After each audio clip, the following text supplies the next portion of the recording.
Unahin muna po natin yung naging anunsyo ng DOST Pag-asa kahapon. Binanggit po natin na simula na nga ng amihan or Northeast Monsoon.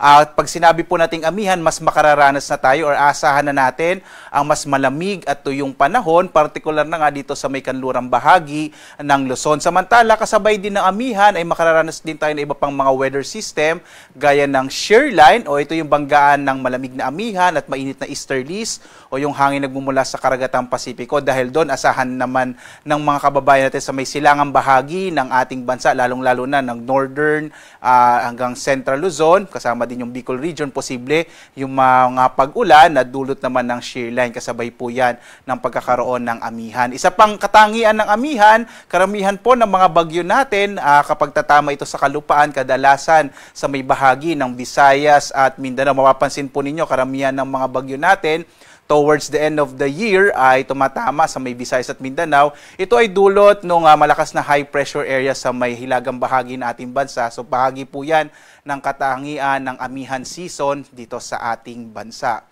At ngayong araw nga, narito po ang iba't ibang mga weather systems na nakakaapekto sa ating bansa. Unahin na po natin yung binanggit ko nga na amihan o Northeast Monsoon na magdadala ng mga mahihinang pag-ulan, partikular na sa bahagi ng Batanes. Meron po tayong shear line. Ito po yung banggaan ng malamig na amihan at mainit na easterlies at inaasahan natin magdadala ito ng mga kalat-kalat na mga pag-ulan, lalong-lalo na sa bahagi ng Cagayan Province.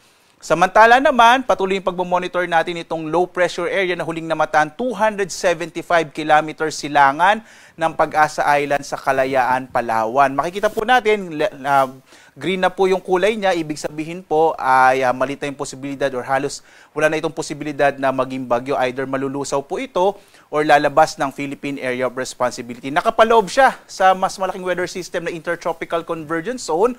Ito yung salubungan ng hangin mula sa magkaibang hemisphere o hating globo na nagdudulot ng mga kaulapan at magdadala rin ng mga pag-ulan sa malaking bahagi ng Kabisayaan kasama itong Dinagat Islands, habang itong low pressure area ay magdadala naman ng mga pag-ulan sa bahagi ng Palawan. Mag-ingat pa rin po yung mga kababayan natin, lalong-lalo na sa may bahagi ng Palawan at Kabisayaan sa mga posibilidad ng mga pagguho ng lupa, o mga landslide or flash floods or mga biglaang pagbaha, dulot ng mga pag-ulan na dulot ng low pressure area at ang Intertropical Convergence Zone or ITCZ. Samantala naman, ang nalalabing bahagi ng ating bansa dito sa Metro Manila, nalalabing bahagi ng Luzon, sa may Western Visayas at malaking bahagi ng Mindanao, makararanas ng mga isolated o pulo-pulong mga pag-ulan na may mga pagkilat pagkulog, pero sa umaga hanggang tanghali, medyo maliit naman yung posibilidad ng mga pag-ulan. Makikita natin, maliban dito, wala na iba tayong minomonitor na low pressure area sa loob ng Philippine Area of Responsibility.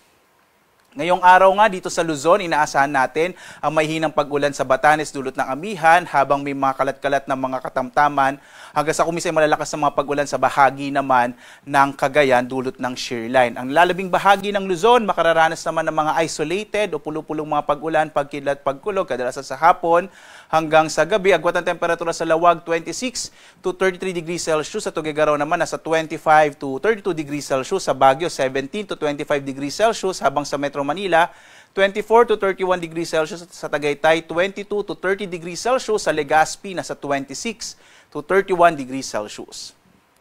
Malaki naman yung posibilidad ng mga pag-ulan sa Palawan, dulot pa rin ito ng low pressure area na malapit dito sa may Kalayaan Islands. Ang agwat ng temperatura sa Kalayaan Islands sa 25 to 30 degrees Celsius, sa Puerto Princesa 24 to 31 degrees Celsius. Malaki rin ang posibilidad ng mga pag-ulan sa malaking bahagi ng Kabisayaan, lalong-lalo na yung Negros Island Region, Central Visayas at Eastern Visayas, dulot ng Intertropical Convergence Zone or ITCZ, habang nilalabing bahagi ng Kabisayaan, particular na yung Western Visayas, makararanas naman ng mga isolated rain showers and thunderstorms. Agwat ng temperatura sa Iloilo, 27 to 31 degrees Celsius.